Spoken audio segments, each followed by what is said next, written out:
Hi, Dr. Saxena here again. There is front page news that your BMI or body mass index is an actual flawed measurement for determining your risk.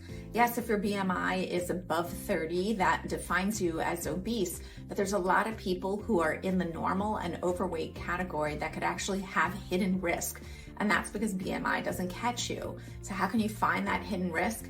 Take a waist circumference and a hip circumference and see where you translate out for that. How do you do that?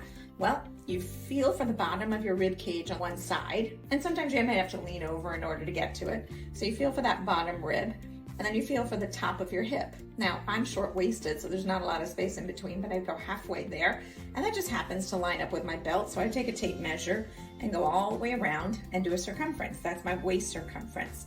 To do a hip circumference, I'm just gonna go down and feel for the most prominent part of my hip bone. So that kind of happens to be where your bum is generally the widest. And so you can just do another measurement going all the way around with a tape measure, and that would be your hip circumference.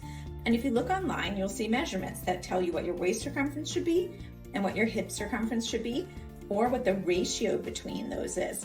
And that's gonna be able to find your risk so much better. Take care.